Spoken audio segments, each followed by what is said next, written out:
Welcome back to part 4 of Unlocking Love's Sacred Secrets. If you're just joining us, make sure to rewind and start from part 1.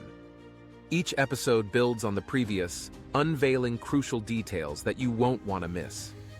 Dive into the series from the beginning for a complete journey into the heart of love's mysteries. Don't forget to subscribe and hit the notification bell so you won't miss a single revelation. And please share this playlist with friends and family who need to understand God's design for the flow of love.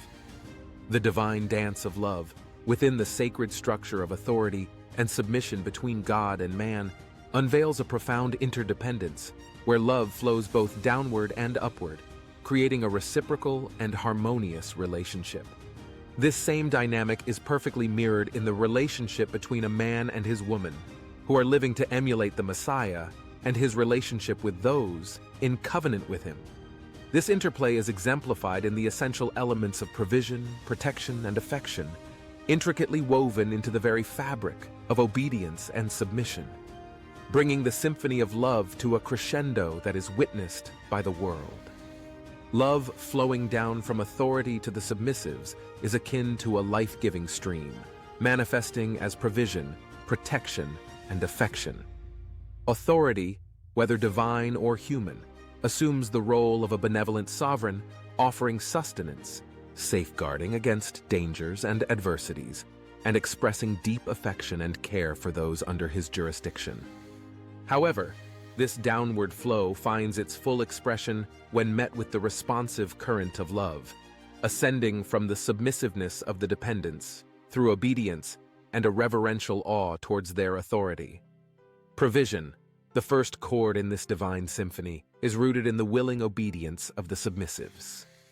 Whether it be the provision of resources, spiritual guidance, or mental support, the dependent's submissive obedience creates a conducive environment for the authority's benevolence to flourish.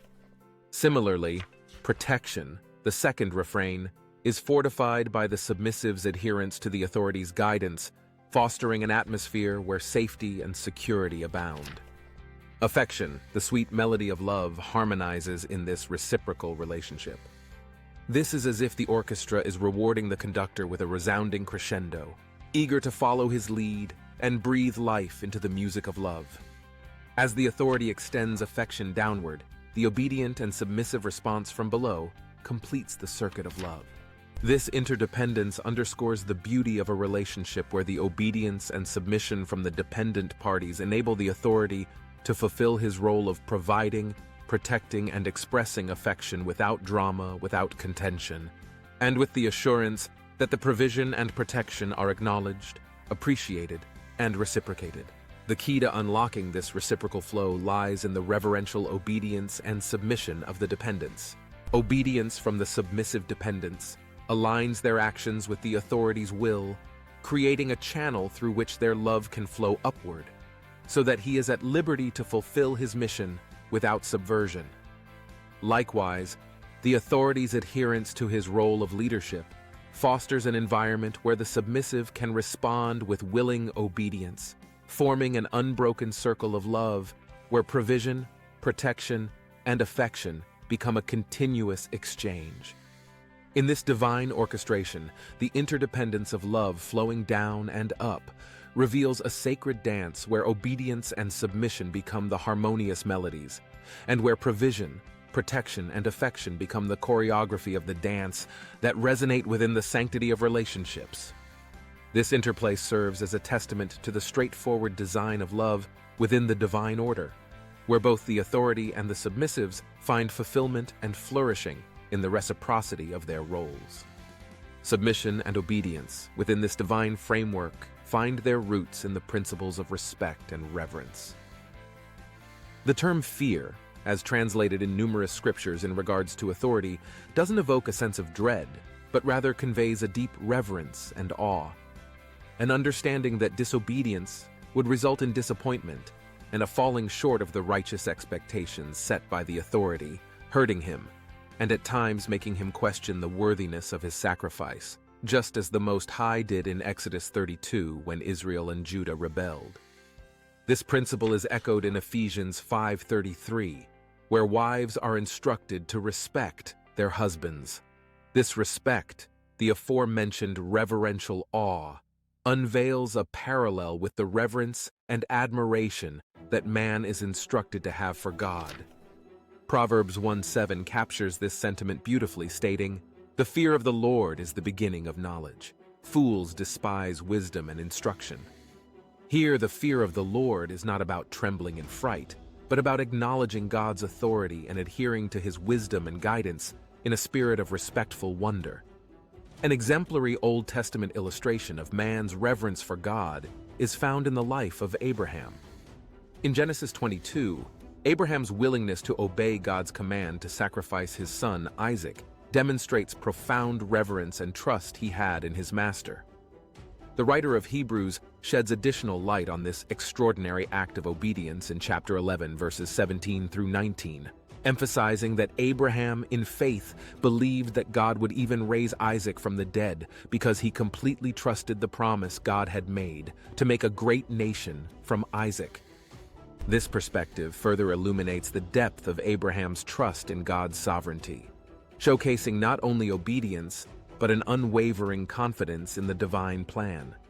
The same confidence men are expected to have in the Messiah, and that same confidence that the scriptures expect women to entrust in their man. Abraham's act becomes a powerful testament to the interplay between submission, obedience, and trust in God's providence, a foundational aspect of the reverence that man is called to have for God. In essence, the call for wives to revere their husbands parallels the reverence man is called to have for God. It is clear from Scripture that if a woman does not follow this perfect plan for her protection and care by reciprocating the submission, obedience, and reverence that Scripture prescribes, she is in rebellion, not only to her husband, but in rebellion to God. 1 Samuel 15:23 states, "For rebellion is as the sin of witchcraft, and stubbornness is as iniquity and idolatry." This is just as true of women's rebellion to their husband's authority, as it is with a man's rebellion to his master, Jesus Christ. Just as a man finds true happiness in obedience to God, women cannot find true happiness in insisting on her own way.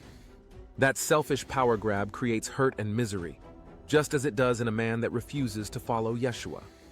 Both vertical relationships emphasize a deep respect, trust, and avoidance of disappointing their respective authorities, creating a framework where submission and obedience are not based on terror, but rather on a profound confidence in the divine order of authority established by God.